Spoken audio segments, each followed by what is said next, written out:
¿Qué tal, amigas y amigos de Entre Tejas TV? Bienvenidos a este programa en que vamos a tener oportunidad de conocer un poco más sobre el pueblo Chuj. En 3 ocasiones anteriores, en los respectivos programas aquí en Entre Tejas TV, con la doctora Lorena Córdoba, con la doctora Ludivina Mejía y con el doctor Fernando Limón, hemos conversado y hemos conocido y pudimos adentrarnos un poco en lo que es el pueblo Chuj. Pero a partir de esas conversaciones surgió el nombre de una investigadora que ha trabajado mucho el tema y que lo ha hecho desde la frontera, o sea, en territorio guatemalteco, frontera con México. Ella es nuestra invitada en esta ocasión y van a saber por qué me pareció sumamente interesante este tema transfronterizo y que es intercultural y que, bueno, no obedecía a cosas de frontera en su momento. La doctora Ruth Piedrasanta Herrera es doctora en etnología por la Universidad de París, Nanterre, y con estudios de licenciatura en México en la Escuela Nacional de Antropología e Historia.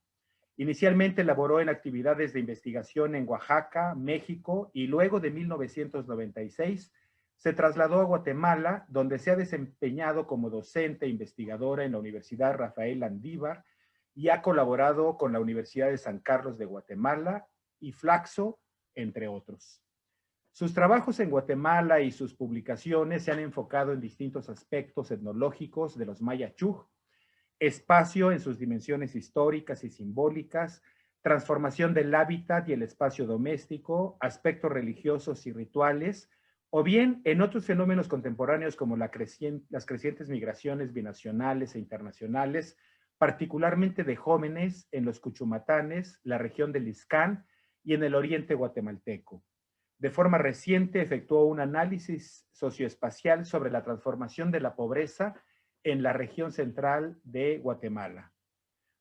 Entre sus publicaciones se encuentran Los Chuj, unidad y rupturas en su espacio, Arquitectura de remesas, Migraciones y capital social en la Guatemala rural y Vidas transfronterizadas en el límite Guatemala y México.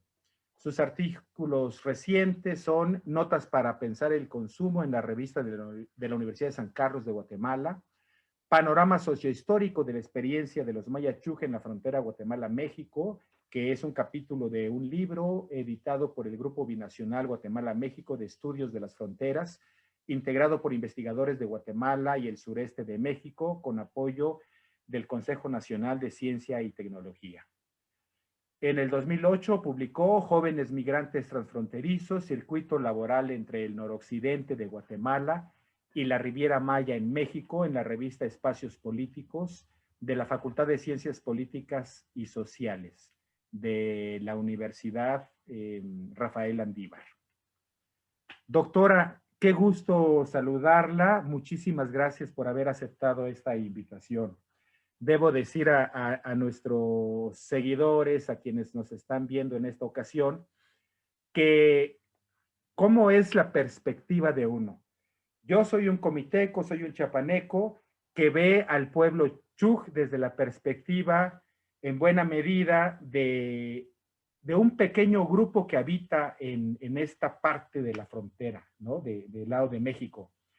Pero cuando me puse a leer e investigar el trabajo que usted ha realizado, estamos hablando de que del lado Chuj, del lado de Guatemala, hay una población Chuj de alrededor de 80,000 integrantes y que es una cultura que data registrada históricamente de hace por lo menos 2000 años, ¿no? Del preclásico de la época prehispánica. Entonces me di cuenta que hay muchísimo por conocer, por saber, y nadie mejor que usted para ayudarnos en este aspecto. Buenas tardes. Me da mucho gusto estar con ustedes y participar en digamos, ilustración de lo que ha sido Chiapas y la historia de Chiapas y los pueblos que integran a este estado. Sí, efectivamente, doctora. Cuéntenos desde su perspectiva académica y también de su perspectiva desde Guatemala, ¿qué es quiénes son, cómo son el pueblo Chuj, en la medida de lo posible del breve tiempo que tenemos para que nos cuente, para que nos adentremos en el tema. Ya, bueno, lo que, pues, Guatemala, como es conocido por todos, es así como una, digamos, una zona donde los mayas se han desarrollado a través del tiempo, y que antes, digamos, uno está ya como muy habituado a entenderlo desde las fronteras nacionales, pero las fronteras nacionales no tienen tanto tiempo como los pueblos que han habitado aquí. Entonces, sí, digamos, podemos entender los Chuj como parte de toda esta tradición maya, de toda el área que comprendía parte de México, de Yucatán, Campeche, Chiapas, y también Guatemala, Honduras y una parte de El Salvador. Entonces, todo esto conforma toda esta área maya. Y los Chuj forman parte de esa área, dentro de la rama, digamos, a nivel lingüístico, de la rama canjovalana se llama. Y aquí hay perspectivas un poquito diferentes, pero bueno, se supone que los chujes se separaron de lo, digamos, de otros canjovalanos, más o menos hace 2100 años, 2200 años. Y se separaron y eran, digamos, muy próximos a los tojolabales. Entonces, al principio, chujes y tojolabales parecen ser indistintos y ya pues sí se separan de los tojolabales 500 años después de esta separación de este grupo canjobal a nivel lingüístico. Entonces estamos hablando del periodo prehispánico, preclásico al clásico.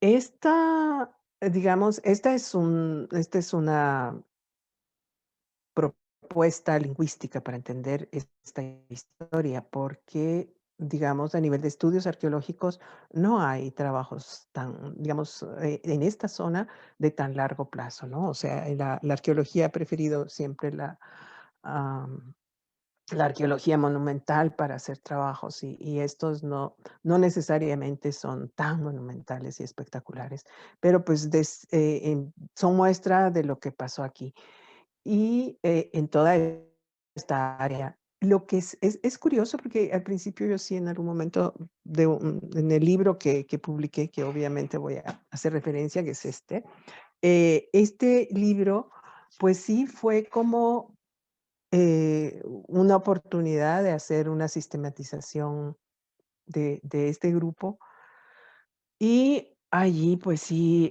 digamos, lo planteo pues esta cuestión de las fronteras, o sea, finalmente era una frontera entre tierras altas y tierras bajas, pero no era la única frontera entre tierras altas y tierras bajas, pero sí, digamos, en la época mayas fue muy importante esta separación porque pues hay como momentos en que se vive o en tierras altas o en tierras bajas predominantemente, no es que se estén excluidas, pero digamos en la época clásica normalmente la mayor parte de los grupos mayas y donde hubo un gran florecimiento es en las tierras bajas. Pero, pues, los chujes allí no, más bien fue en las tierras altas en ese momento. Y bueno, hay una particularidad en los chujes, específicamente de San Mateo, que es como la cuna, el origen, digamos, donde está el grupo, que son las minas de sal. O sea, en varios lugares, los mayas fueron, digamos, consumidores de sal cocida y hay una serie de lugares donde digamos, de lugares donde se extraía esto, ¿no? O aún en la costa, al parecer, también se cocía la sal. Entonces, digamos, hay los lugares donde hay producción de sal, pues fueron lugares importantes, ¿no? Porque la sal constituía, pues, un alimento. Imagínense aquí que está, en el caso de los cuchumatanes, que el mar está tan lejos, pues esa era un recurso importante, ¿no? Entonces, esta particularidad en el caso de los chuj de San Mateo va a ser como muy importante, porque alrededor de la sal, que es un recurso que se comienza digamos, a explotar y a producir desde probablemente el preclásico, San Mateo va adquiriendo más importancia. Entonces, San Mateo está muy a esta sal y a esta explotación salina. Y de hecho, entre las referencias míticas hay una, digamos, una parte que habla de cómo se van un grupo, cómo se va separando, uno de los grupos que perteneció al pueblo Chuj, y que probablemente son los tojolabales, y ellos después hablan de los zapalutas, pero de tiempo después, o sea, va a seguir siendo importante en la época colonial.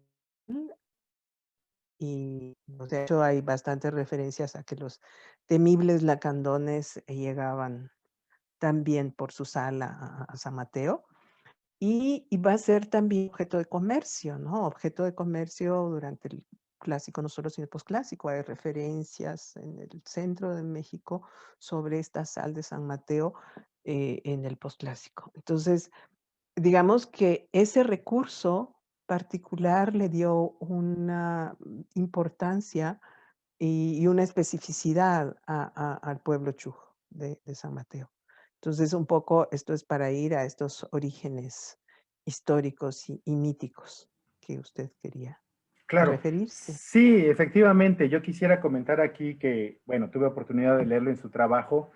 Em, los que somos aficionados a estos temas, pues encontramos cosas sumamente relevantes que tal vez para ustedes los académicos son de la mayor evidencia, ¿no? De obviedad. Pero yo quiero comentar aquí el hecho de que al estar en tierras altas no tenían la posibilidad y los beneficios del cultivo agrícola de las tierras bajas. Y entonces la sal se Ujú, ujú, convertía en una posibilidad de desarrollo económico muy importante, a ujú, ujú. diferencia de la gran producción agrícola de tierras bajas, ¿no? Otra, sí, me escucho. Bueno, sí, lo que pasa es que ese es parte, digamos, en este caso de los Chuj, que están situados en una zona no solo de montaña, sino de una montaña en descenso. Mm, Ojalá se puedan mostrar unas fotos que uno pueda apreciar esto, ¿no?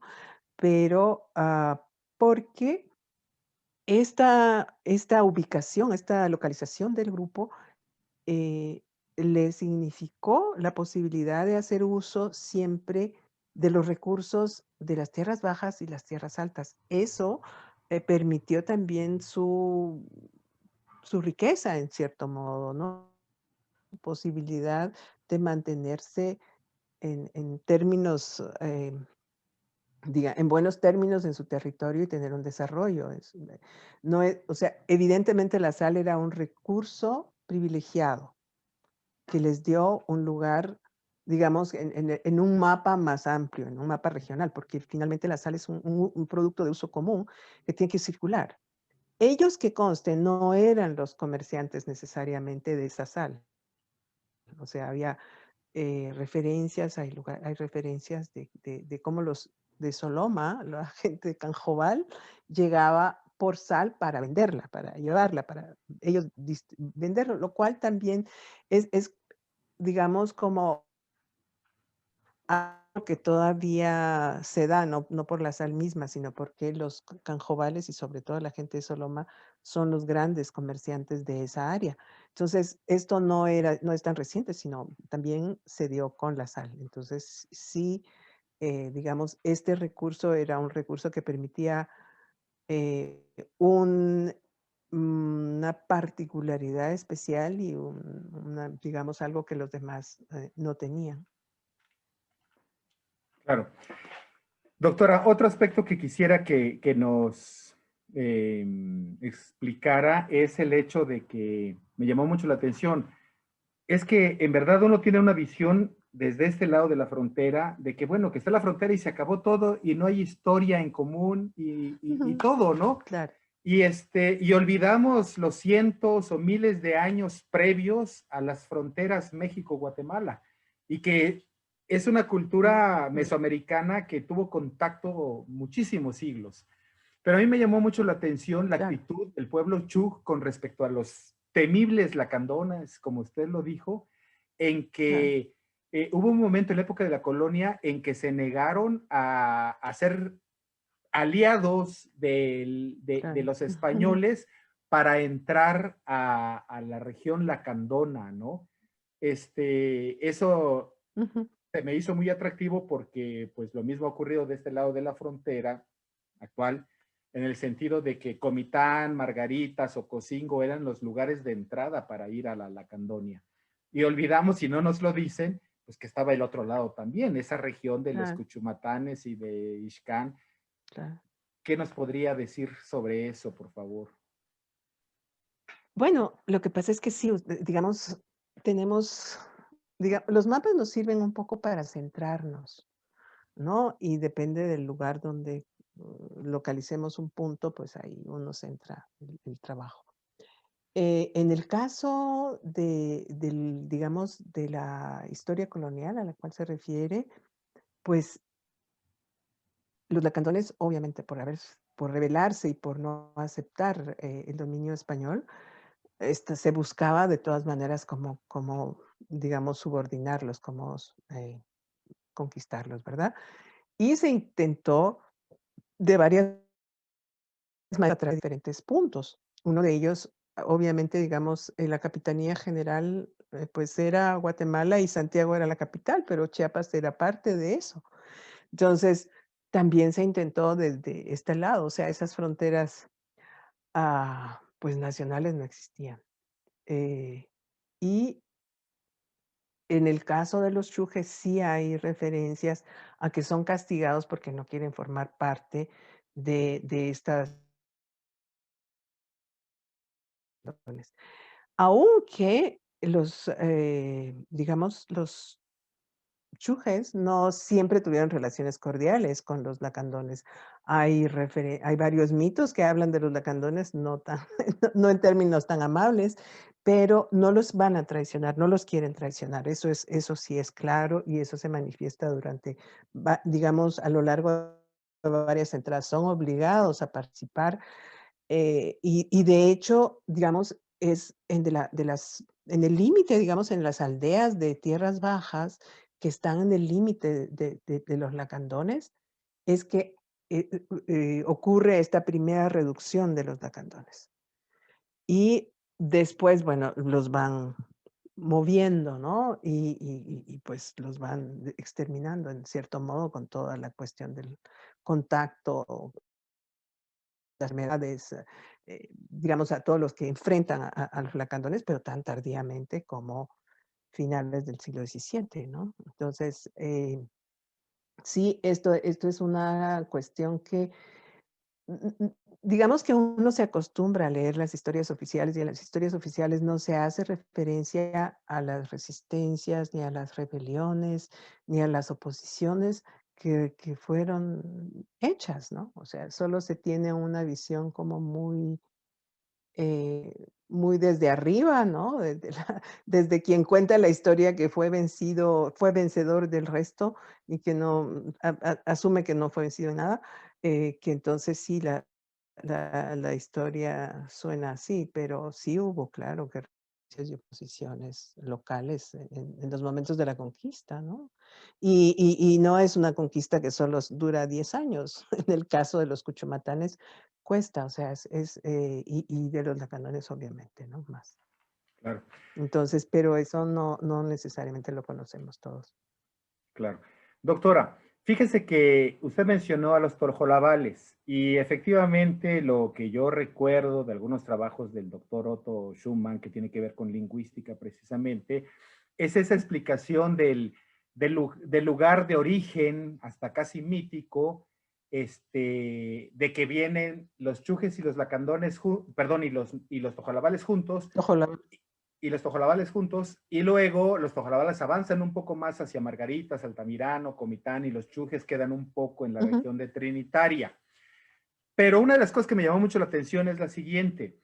Nosotros vemos aquí a los tojolabales como un pueblo silencioso, pero también un pueblo un poco apartado y un pueblo que toma decisiones en asamblea cuando todos están convencidos de eso, y no las toman así a la ligera, o sea, tiene que haber una persuasión. Y desde la perspectiva occidental, eso sería un poco como verlos demasiado renuentes al cambio, demasiado cerrados a esas posibilidades. Y a mí me llamó la atención en el caso de los chujes, que hay esa percepción también en algunos de los escritos suyos encontré, que se les veía en las partes más recónditas de las montañas, silenciosos, con su forma de vida especial. Y me llamó mucho la atención justamente ese paralelismo que hay entre dos pueblos y dos idiosincrasias que tienen un origen en común. ¿Qué nos puede comentar de eso? Bueno, yo sinceramente no he trabajado tanto los tojolabales y cuando uno se mete, y eso es un defecto quizá de, ¿cómo se llama? Uno trata de enfocarse, o en el caso mío, digamos, en en qué pasó con los chujes. Y en realidad, los chujes son considerados no tan pacíficos, son considerados peleoneros, son considerados rebeldes, son considerados difíciles de hacerlos, digamos, de lograr entendimiento con ellos. No tienen una, digamos, la representación ante los demás. En el caso de Guatemala, pues no era un pueblo tan sumiso, ¿no? Y a lo largo de la historia, pues se ve que no. El año pasado, como se estaba organizando toda esta cuestión sobre el bicentenario, hay una rebelión de los chujes que dura más o menos entre 1768 a 1810.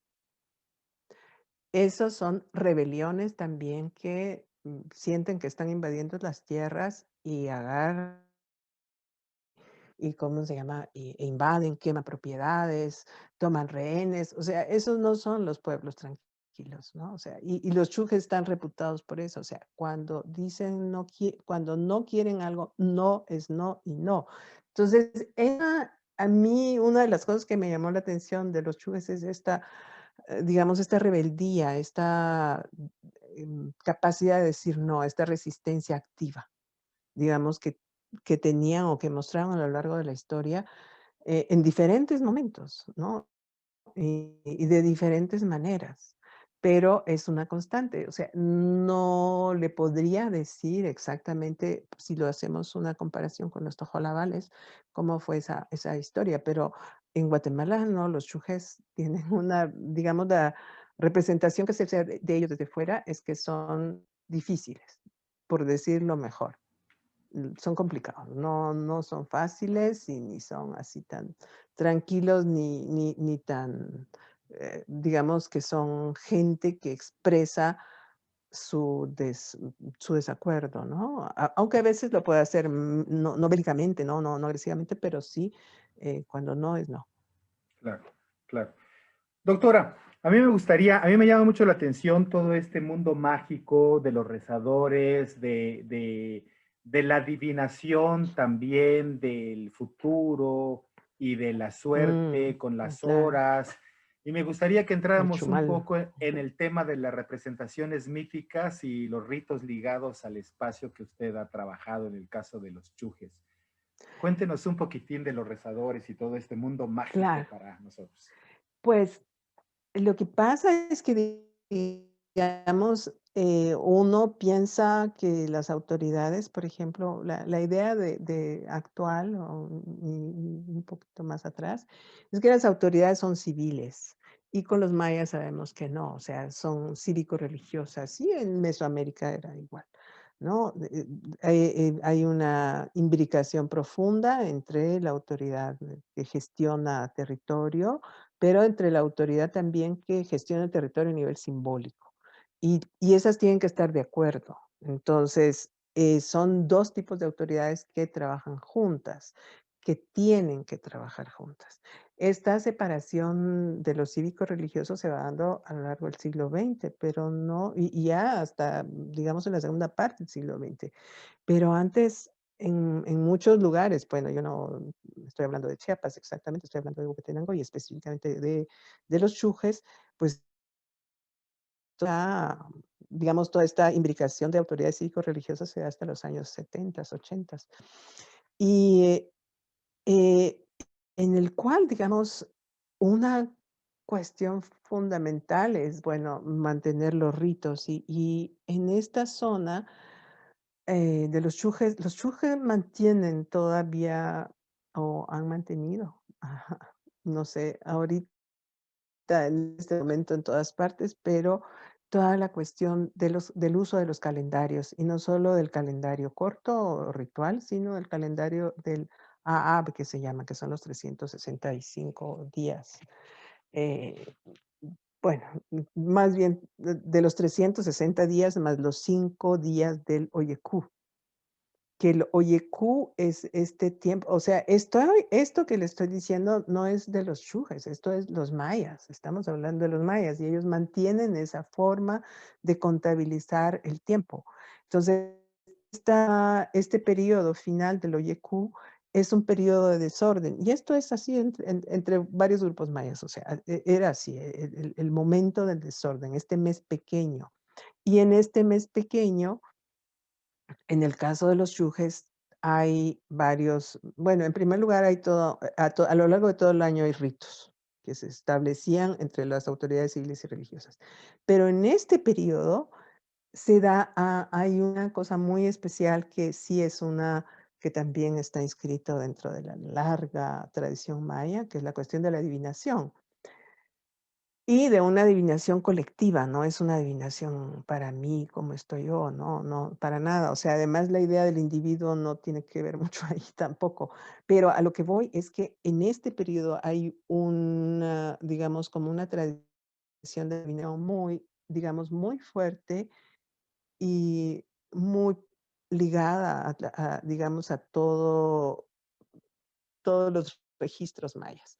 Y es que al final del Oyeku tienen que entrar a una cueva y en esa cueva van a ver, digamos, van a poder leer, van a poder efectuar un vaticinio de cómo le va a ir a todos los pueblos chujes, a todos los chujes en general.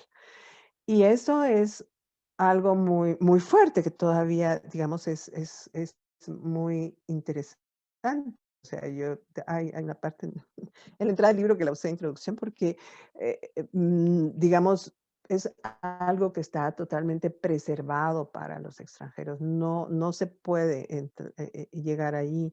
A mí me permitió un poco porque yo iba con, ah, bueno, le tengo que explicar otra cosa. Los pueblos chujes hay previamente para entender este punto. Los chujes están divididos a nivel lingüístico en la variante de Coatán y la variante de San Mateo. Pero en este rito actúan juntos, o sea, no están separados. Es un rito colectivo común de los dos grupos, separados lingüísticamente, digamos, con variaciones de separación.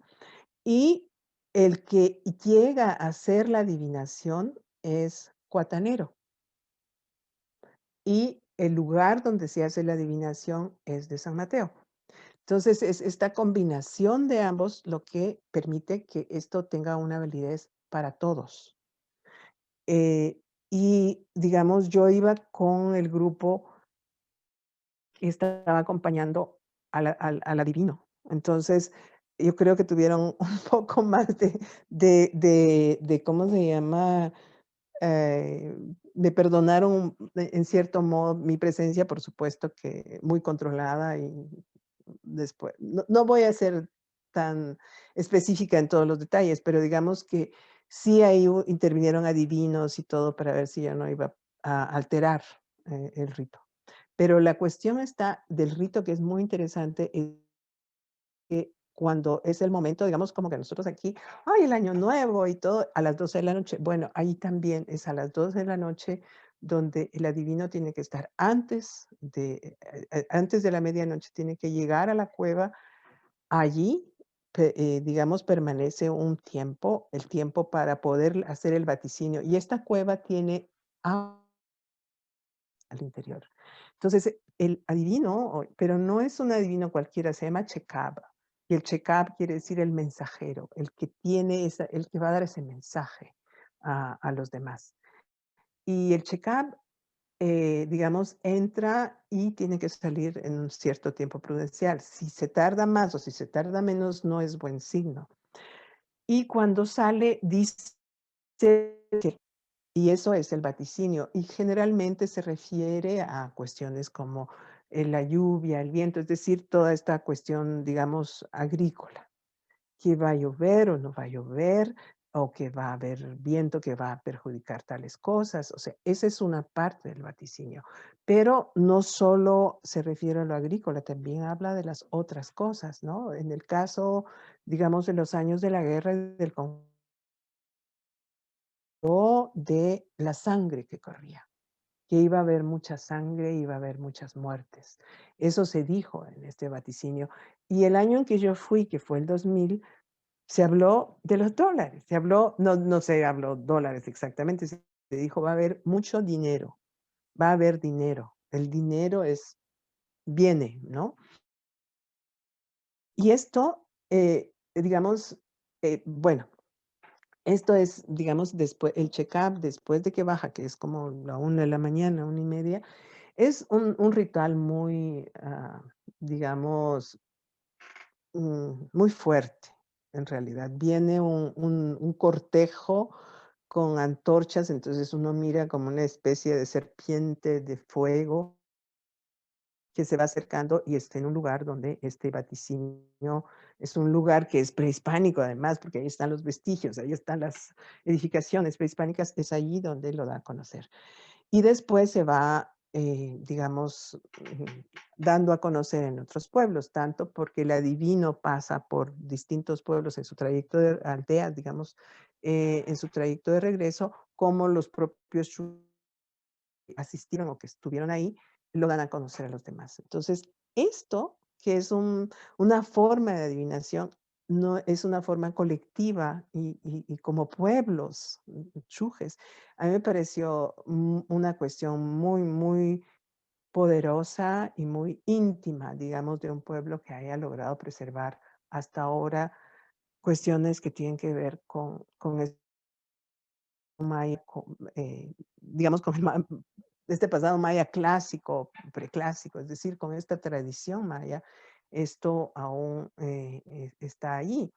Además de que, bueno, la adivinación forma parte de muchas cosas, ¿no? Tanto a nivel colectivo como a nivel personal. Lo personal quiere decir familiar o de la familia. Y es como, mm, siempre digamos, me atrae esta cuestión de la permanencia de una tradición por miles de años. Y esta permanencia, el adivino se llama Achum. Achum es el señor de los chumes. Y nosotros vemos en alguna imagen del preclásico a alguien que está tirando los chumes. Y esto en otra zona que no es Chuj. Entonces, esa tradición de los chumes, pues aquí se mantiene con el Achum, el señor que va a adivinar a través de los frijoles. Y estos frijolitos rojos o estos chumes, pues son los que nos van a decir qué sucede o lo que se le pregunte, ¿no? Entonces, esto es también parte de esta tradición maya que todavía se mantiene allí. Eh, para los mayas la adivinación fue muy, muy importante y para los chujes, pues también lo ha sido. Me llamó mucho la atención los personajes de los chumes malcriados, Chavín entre ellos. eh, Sí, porque son las horas. ya, Son, digamos, las horas del día, ¿no? digamos, no, sí, claro, son lo que se llaman las horas, que en realidad serían como los días. Y no todos son, digamos, hay positivos, hay negativos, hay unos que no son negativos, depende con quién se junten. Entonces, sí hay, digamos, depende de quiénes aparezcan, pues los resultados del vaticinio, pero no todos los días son iguales y hay unos días que son poderosos, hay otros días que son traviesos, hay otros días que son negativos, en fin, y bueno, de la lectura de todos estos elementos que se puede realizar, es así la adivinación. Hay, aquí lo que pasa es que, bueno, no sé, aquí la investigación así profunda, etnológica, no es lo que priva, ¿no? Por desgracia es aquí otra, digamos, em, específicamente en Guatemala, digamos, los trabajos etnográficos fueron como una parte del estudio de los pueblos, pero después se ha dejado prácticamente de hacer, ¿no? No, ahorita, bueno, en primer lugar, la investigación aquí es débil, no hay muchos lugares donde se pueda realizar y digamos como que hay más intereses que no sea que digamos, la etnología clásica, ¿no? Esto no. Claro. Yo, menos mal que tuve la oportunidad de hacer esto como una tesis doctoral, porque institucionalmente creo que no hubiera logrado tener esa posibilidad. Pero bueno, y sí estuve interesada en los chujes porque, pues, mi mamá es, de Huehuetenango y yo crecí un tiempo allá y logré ver muchas cosas, em, y entender y quería entender qué pasaba en los Cuchumatanes. Y bueno, cuando me puse a ver, realmente, digamos, una de las ausencias que me parecía digamos que que se tenía que trabajar sobre eso, eran los chujes, y por eso es que empecé a trabajar el tema. Pero ya cuando uno comienza a trabajar, ya empieza a entender, pues, como la arqueología, ¿no? Uno va metiendo la mano en el pasado y uno se da cuenta de esta gran riqueza que existe, ¿no? Que, pues sí, hay que trabajarla, eso es claro, ¿no? Hay que trabajar distintas fuentes, hay que trabajar desde varias disciplinas y todo, pero para entender que, digamos, un aporte un poco más amplio de lo que es un pueblo y lo que es el devenir de un pueblo, que está hecho de cosas muy concretas, como las prácticas agrícolas o el uso de sus tierras y su territorio, pero también de cosas muy profundas de quiénes son y qué creen y qué hacen, cuáles son sus prácticas rituales, simbólicas, en qué, ¿no? O sea, hay una cuestión que sí me gustaría, en todo caso, porque también es en parte característica de todos los cuchumatanes, pero en San Mateo es muy fuerte, que es la cuestión de las cruces. O sea, las cruces van marcadas, no es una cruz cristiana exactamente, para nada, sino, pero representa a los 4 cardinales, y el territorio siempre está marcado por cruces. Hay muchas, referencias a, digamos, ahorita hay quizá menos, pero digamos cuando uno iba a esta zona era evidente, o sea, uno caminaba y hay cruces en todos lados. Digo, no es que es a cada 2 minutos, pero digamos que uno puede con estas cruces que nos hablan no solo de los rituales, sino de las creencias en el territorio. O sea, las creencias no están en el abstracto, en el cielo, sino están aquí en la tierra. Y esto nos hace referencia a esos lugares. Claro. Doctora, pues es que ese es otro de los grandes temas suyos, el asunto del territorio, de del proceso histórico del pueblo Chuj en cuanto a las fronteras, a ocupar nuevos lugares, inclusive ser en buena medida víctima de las decisiones del Estado con respecto a ciertas necesidades de política nacional. ¿Por qué no vamos con ese tema si no tiene inconveniente, doctora? Por favor. Sobre fronteras, digamos, Sí, sí, claro, sobre cómo se establece la frontera. exactamente. Bueno, hay, digamos, pues como le digo, Chiapas era parte de la Capitanía General de pero, obviamente, por la vecindad con Oaxaca, ¿no? Con México, que es un país como, bueno, en ese momento, digamos, ya era una nación que tenía eh, pues, luchas internas, pero también tenía muchas, claridad respecto al poder que podía tener, ¿no? Y que aglutina todos los territorios que otras capitanías, bueno, Guadalajara era una de ellas, o los territorios del norte, en fin, todo, aglutina este territorio. Entonces, Chiapas, pues, es también parte, digamos, se ve presionada un poco por esa influencia y, pues, sus grupos, las digamos, sus élites, obviamente les resulta más atractivo, digamos, formar parte de México en cierto modo, pues, las estamos hablando de élites. Eh, en el caso de, digamos, esta cuestión de la independencia, me permitió ver este trabajo que estaba haciendo sobre la independencia, me permitió ver, bueno, ya cuando se va ocurriendo esta separación, ¿no? Chiapas se antame, pero esto es en el 21, 1821, del 21 al 23 formamos parte del, digamos que de una confederación, una alianza un poco débil en cierto modo, porque, pues, del imperio, pero se rompe, ¿no? Y Centroamérica entra en un periodo, digamos, en que las provincias, digamos, o se cohesionan o se separan.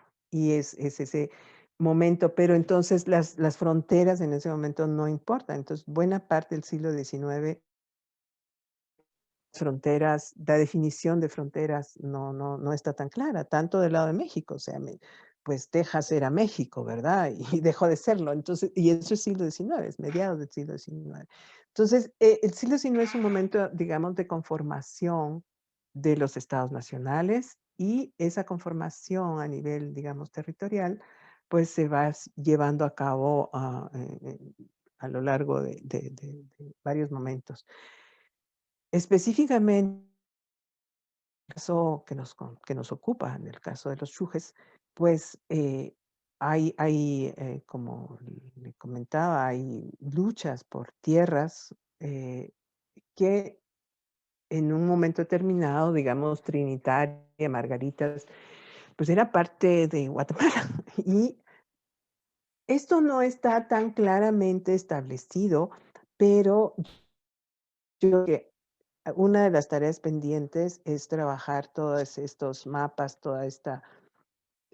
mapas topográficos me refiero, y hay sobre todo todas estas delimitaciones que se van dando más o menos en 1808, 1810, para entender, específicamente el caso de los Chujes, cómo estos territorios se van redefiniendo, pero todavía no es claro de qué lado, digamos, que la frontera esté delimitada. La frontera va a estar delimitada hasta los acuerdos de 1800, después de los acuerdos de 1882.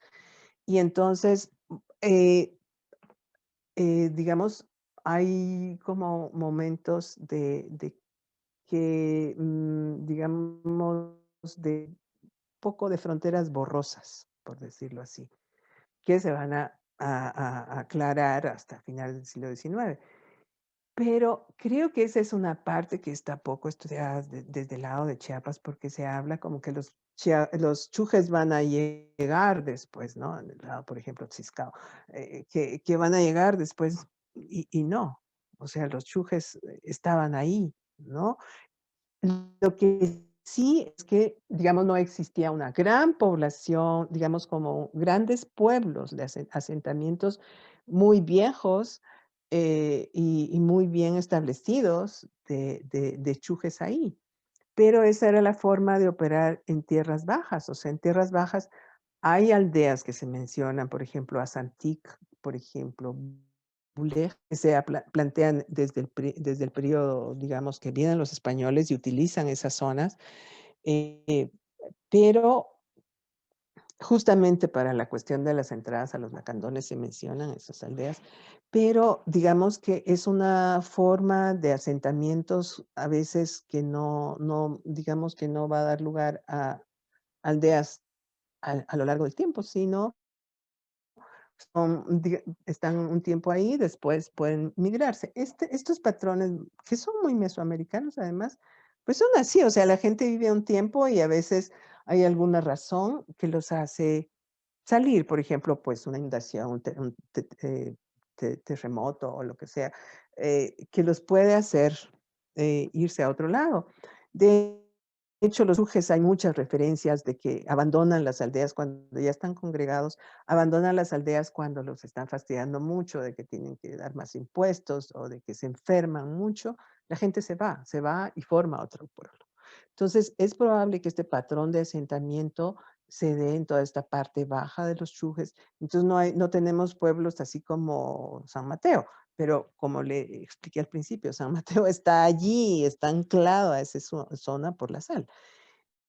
Pero bien otros pueblos se mantienen firmes o ligados a un solo lugar, pero sí se da también, digamos, una cierta volatilidad, digamos, de la población de las zonas bajas. Y y esto hace que se considere como que estaban deshabitadas cuando no lo estaban. Entonces, cuando se crean las fronteras, hay algunos investigadores que hablan, mexicanos, que hablan que los chujes llegan como si fueran extranjeros y no, no eran extranjeros, eso era parte de su territorio. Esta cercanía, esta proximidad también con los tojolabales nos habla de que no están separadísimos, o sea, están juntos, o sea, son vecinos, son próximos. ¿Y dónde están los tojolabales? Bueno, pues también son sus vecinos los chujes y probablemente, bueno, parte de Trinitaria, de Margaritas, pues había asentamientos chujes, pero que no eran las grandes poblaciones históricas. Y entonces, como que se barren, como que se borran, ¿no? No existen. Y esta, digamos, entonces viene a ser la frontera, cuando se delimita una frontera nacional, es como que si ahí apareciera, claro que ahí emerge la idea de este México contemporáneo, de esta Guatemala actual, de como estados nacionales, pero la población que estaba ahí eh, es reconocida forma, pues. Entonces, claro que, digamos, si en el caso de Siscao, por ejemplo, pueden haberse movilizado hacia otro punto, como al lado del lago, pero también querían ser reconocidos y entonces para ser reconocidos uno dice, mire, yo estoy aquí, yo quiero que usted me tome en cuenta, ¿verdad? Pero no necesariamente porque acabaran de llegar, sino porque consideraron que ese era un lugar para asentarse. Entonces, sí, hay una serie de juegos aquí que me parece que están poco estudiados y que el nacionalismo, lo que se llama el nacionalismo metodológico, hace que se obliguen, que se olviden y que se dejen de lado. Pero no yo creo que habría que tener ojos, digamos, ojos bastante despiertos o abiertos a entender esta. No solo son chujes, o sea, los más arriba, los cajovales, o en el caso de Santa Eulalia, o los mames. O sea, ahí hay poblaciones que están de un lado y otro de la frontera, ¿no? Que la frontera los aparta, ¿no? Los divide en dos. O sea, porque obviamente en estas negociaciones de los estados nacionales, los pueblos indígenas no tienen ninguna representación. No, digamos, siempre eran vistos como algo que iba ¿cómo se llama?, a hacer mal y no bien. Entonces, pero ni siquiera a veces, o sea, como que ni siquiera les daban importancia, o sea, no existen, como no existen. Entonces, asumimos que no existen ahí y lo asumimos como una verdad histórica cuando no lo es. Y no ha habido mayores trabajos que nos hablen de toda esa ocupación previa. Claro, por eso resulta tan interesante ahora tener estas perspectivas de los investigadores y los estudiosos binacionales que de alguna manera nos están enseñando a comprender que estas fronteras pues son actuales y son medidas políticas, pero que los pueblos estaban Ujú. allí antes de las fronteras.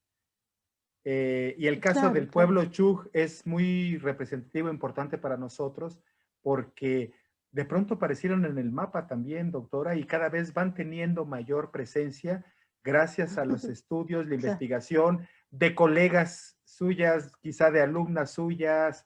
Pues qué bueno, eso abre nuevas rutas al conocimiento.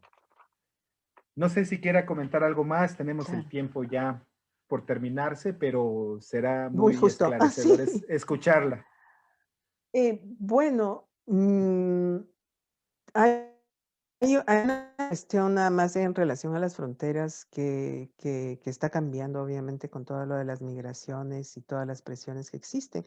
Y además hay una cuestión de identidades que se van, digamos, generando, por ejemplo, a partir de todo el refugio en Chiapas, de la gente que se quedó, de la gente que regresó, o de la gente que sigue ensayando esas ires y venires. No solo con Chiapas, o sea, ahorita se ha extendido, como todo este refugio llegó también a Quintana Roo, pues gente que va y viene, ¿no? Entonces son nuevas identidades, en este caso como más binacionales, eh, que sobreviven un poco como binacionales, pero porque están ligadas también, como en el caso o chujos o son canjobales o lo que sea. Entonces hay como una nueva negociación de identidades ahora, ¿no? A partir de unas fronteras que siguen estando allí, pero que tienen otras significaciones en el presente. Fíjese que no quisiera irme sin comentar esto que me sorprendió mucho y gratamente por parte del trabajo que usted ha realizado. Esto de la arquitectura de las remesas, que usted y un equipo de colegas suyos ya hicieron la investigación, se me hace tan interesante, que tiene que ver con las remesas que vienen de los migrantes a Estados Unidos y vienen a construir sus casas y Buena, se interrumpió. se interrumpió, pero creo que cerramos bien la idea. Nada más quería comentarle esto. Ya. Voy a empezar a grabar. 4, 3, 2, 1, 0. Doctora, y hablando de esto, hay algo que a mí me sorprendió muy gratamente sobre el trabajo que usted realiza y colegas suyos de manera multidisciplinaria, que tiene que ver con la arquitectura de remesas.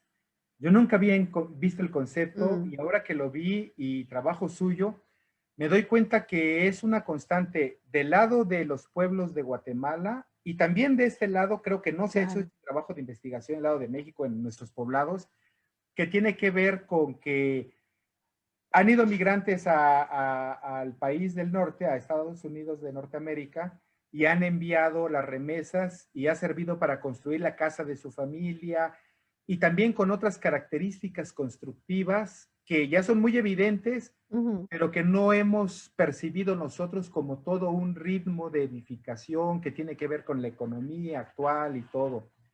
Este, no sé si quisiera comentarnos un poquitín de eso como un adelanto para otro programa en algún momento.